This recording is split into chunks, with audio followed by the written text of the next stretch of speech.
N'hésite pas à t'abonner et à liker pour d'autres vidéos sur les stratégies de Call of Duty. Frappe de précision ennemie, à couvert.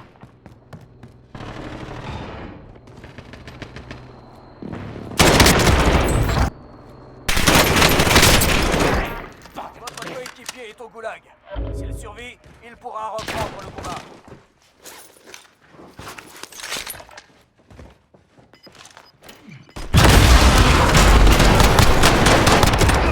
Envol stationnaire.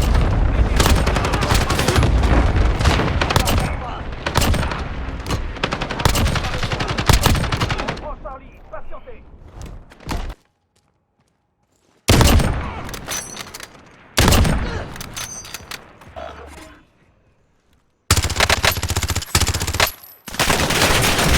Objectif principal à terre. Le ravitaillement a été trouvé.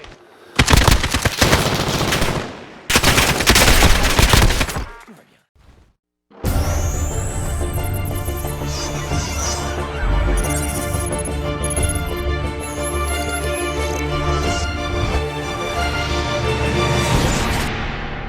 Bonjour les amis, bienvenue sur Code Intelligence, la chaîne qui améliore votre intelligence de jeu sur Call of Duty. Alors aujourd'hui, nous allons voir comment faire un 1v4, comment faire du 1v3, comment faire du 1v2, bref, comment faire un combat lorsque vous n'avez pas l'avantage. C'est une situation qui peut se présenter par exemple lorsque vous revenez du goulag, vous tombez, vous êtes seul et il y a par exemple 3 joueurs en face de vous, comment vous faites pour les battre. Je vous montrerai ensuite chaque stratégie en action à travers des gameplays que j'ai réalisés. Et le mieux, vous verrez, c'est qu'elles sont combinables. Bon, on commence avec un peu de théorie parce qu'on n'a pas vraiment le choix. D'habitude, le plus simple, c'est les combats à la régulière ou même quand vous avez l'avantage, c'est-à-dire un 1v1, un 2v2, un 4v4. On sait où sont les joueurs, on est à peu près équilibré. On n'a pas besoin d'utiliser spécialement des stratégies. Si on joue à peu près bien, ça peut le faire. Et encore, ça pourrait être l'objet d'autres vidéos. Cependant, lorsque vous vous retrouvez en 1v2, en 1v3 ou 1v4, vous n'avez pas l'avantage, tout simplement par la supériorité numérique de l'adversaire. D'autant plus que cet adversaire a une puissance de feu supplémentaire, comme il y a plus de joueurs, donc il peut réduire votre vie beaucoup plus vite. Ensuite, il peut se servir de l'environnement, on ne sait pas, c'est peut-être des personnes qui campent et qui sont dans la montagne, ou en altitude et qui auront l'avantage facilement sur vous, ou encore ce sont des gens qui ont peut-être des équipements, ce qui signifie qu'ils ont leur classe, ils ont des bonnes armes et qu'ils sont habitués à jouer avec, donc ils auront l'avantage sur vous qui revenez par exemple du goulag. Donc autant de désavantages et d'inconvénients pour vous qui vont faire en sorte que vous allez mourir très rapidement. Donc l'idée de cette vidéo, c'est vraiment de vous donner de nouvelles stratégies que vous pourrez intégrer à votre jeu, de telle sorte que même en étant tout seul, vous pourrez prendre une team de 4 en étant suffisamment intelligent. La première stratégie, c'est l'effet de surprise. L'effet de surprise, l'idée, c'est de pouvoir perdre le moins de vie possible grâce au temps qu'on aura gagné en surprenant un ennemi. Première stratégie. Deuxième stratégie, c'est la stratégie dispersive. L'idée, c'est que vous ne pouvez pas en fait détruire toute une team en étant seul contre 4 simultanément. Alors, la stratégie dispersive, c'est l'idée de séparer les coéquipiers d'une équipe adverse suffisamment longtemps pour que vous puissiez prendre chaque joueur un par un comme si c'était des joueurs seuls et qu'en chaque joueur vous puissiez vous soigner, vous puissiez recharger, vous puissiez être prêt à attendre l'autre joueur. Ensuite, vous pouvez combiner ces stratégies avec ce qu'on appelle une stratégie multiflanc, c'est-à-dire que vous allez toujours attaquer l'ennemi par des flancs qui sont différents, de telle sorte que vous allez le surprendre à chaque fois, il ne sera jamais à l'endroit où il pourra vous attendre. Si on cherche à modéliser cette stratégie dans un combat en intérieur, voici ce que ça donnerait. En modélisant le bâtiment en blanc avec les obstacles comme des carrés bleus et vous en tant que rond bleu, avec les ennemis en tant que rond orange, il faut toujours se garder une porte d'entrée pour les ennemis, de telle sorte qu'on puisse les attendre dans notre viseur, et une porte de sortie pour nous lorsque le combat devient trop intense et qu'on ne peut plus gérer les ennemis. Il faut que cette entrée soit suffisamment petite pour que les joueurs rentrent que un par un et qu'ils ne puissent pas vous prendre de court et rentrer à 3 ou 4 d'un coup. À chaque fois que le combat devient trop intense, vous reculez, vous changez de pièce, vous reprenez un obstacle et vous attendez les ennemis suivants qui vont arriver. À la longue, cette stratégie vous permet en fait de prendre l'avantage sur les joueurs, de distiller les joueurs, que les joueurs arrivent un par un et que vous puissiez les tuer facilement. Alors, vous passez d'une pièce à l'autre, d'un obstacle à l'autre, et rien ne vous empêche après de re-rentrer par l'entrée du bâtiment et de tuer les ennemis par derrière ou de continuer et de réitérer cette stratégie jusqu'à temps que vous soyez venu à bout de la team. En extérieur, la stratégie est différente. Souvent, vous ne pouvez pas créer de circuit comme ça où vous allez mener les ennemis directement dans votre viseur. L'idée, c'est de pouvoir disperser les joueurs. Pour disperser les joueurs, vous allez successivement d'un flanc à un autre, derrière un obstacle, de telle sorte que vous puissiez tirer sur un joueur et qu'un joueur puisse vous tirer dessus sans que les autres joueurs de la team puissent le faire. Ainsi, vous pourrez séparer les joueurs les uns des autres et prendre le combat à la régulière. En extérieur, c'est tout de même beaucoup plus difficile. Donc, 3 stratégies: l'effet de surprise, la dispersion, le multiflanc, et une dernière stratégie qui est une stratégie bonus que je vous montrerai à la fin, qu'on appelle la stratégie de l'appât. Exemple en image. Ici, j'ai une team en face de moi. Première étape, je prends le temps de regarder pour savoir où tous les joueurs sont. Deuxième étape, je décide de tuer le joueur du milieu pour que les 2 joueurs restants soient le plus séparés possible. Troisième étape, je applique la stratégie multiflanc, c'est-à-dire que je me décale sur la droite de telle sorte que le premier joueur ne puisse pas me tirer dessus. Je tue son coéquipier et ensuite je peux terminer le premier joueur. Chaque joueur était pris à partie un par un. Nouvel exemple, ici je prends le temps de regarder, je vois une team qui passe. Là, j'ai peur de me faire surprendre, donc d'être découvert, je tue le premier joueur. Ensuite, je me dépêche, je change d'endroit pour pouvoir attendre le second. Ensuite, je le tue, je me dépêche, je change d'endroit pour pouvoir prendre le troisième.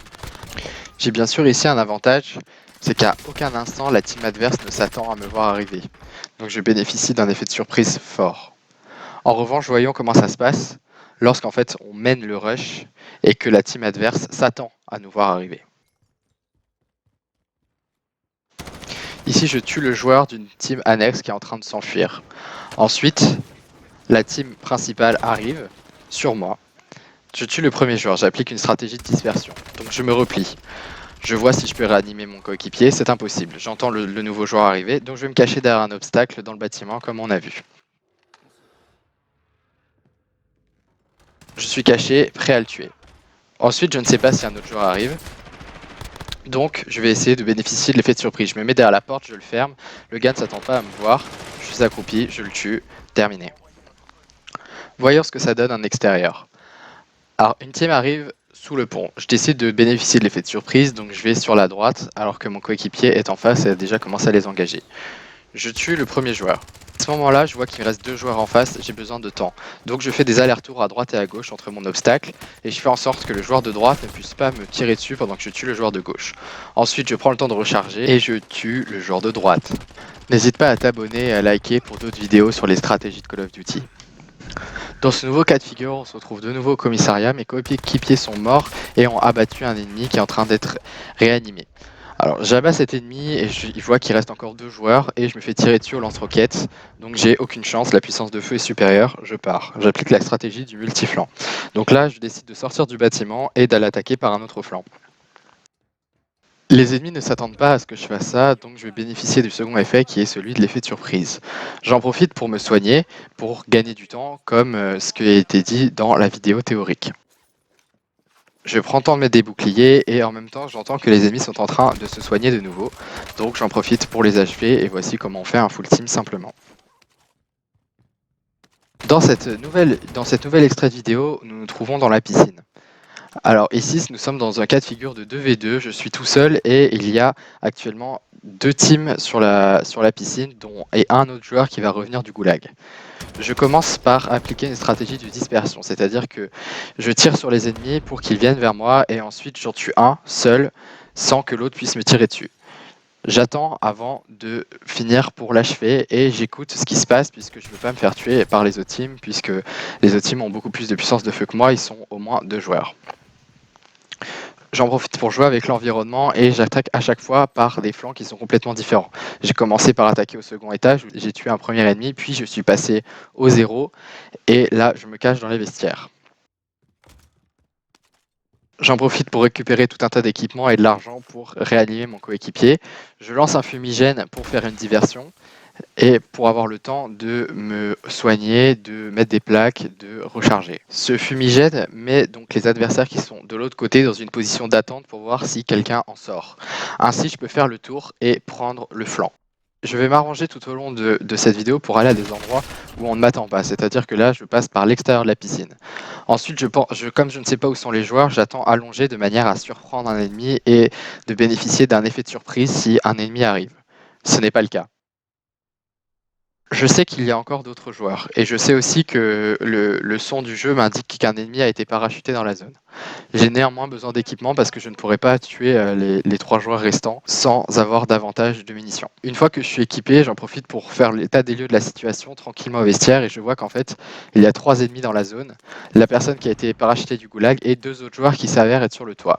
Le seul souci, c'est que je ne peux pas aller au shop sans prendre le risque de me faire tuer par les personnes qui sont sur le toit. Donc, je dois trouver un moyen de les faire descendre, de faire une diversion.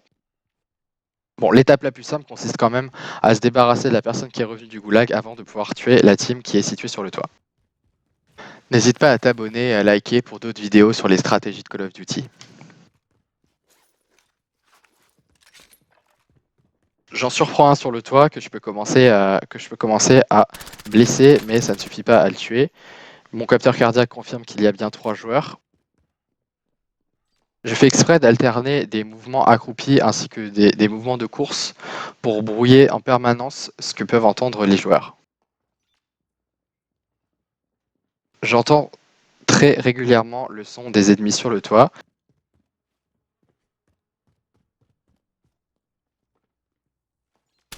Là, j'ai l'avantage, j'ai commencé à réduire la vie d'un joueur à la MP7. Je sais que en combat au corps à corps, la MP7 sera redoutable et que j'ai très forte chance de gagner ce duel. Il ne reste plus que 2 joueurs qui sont actuellement sur le toit. Je ne sais pas comment les faire descendre. J'ai besoin d'une diversion et je réfléchis, je m'achète du temps.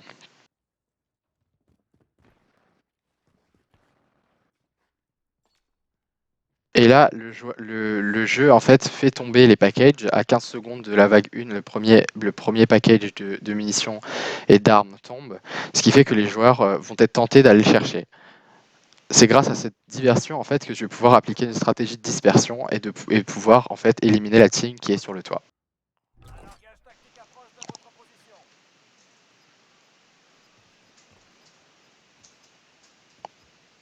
Encore une fois, là je vais l'attaquer par le bas de la piscine, de telle sorte que les infos qu'il va donner à son coéquipier seront forcément erronées quand je vais changer de flanc. J'ai éliminé le premier joueur au fond de la piscine. Et en fait, là, lorsqu'on joue à 2 personnes, là, si on dit que le joueur est en bas de la piscine, le réflexe qu'on a, c'est de se mettre à l'extérieur, complètement barricadé derrière les obstacles. Donc moi, je vais le chercher par la gauche. Pour finir, la stratégie de l'appât, donc ça consiste en fait à tirer sur un ennemi sans le tuer, ensuite se cacher de telle sorte qu'il ne puisse pas donner d'informations, et ensuite juste écouter les sons afin d'attendre le dernier joueur qui va venir pour le réanimer. Ainsi, nous aurons l'avantage.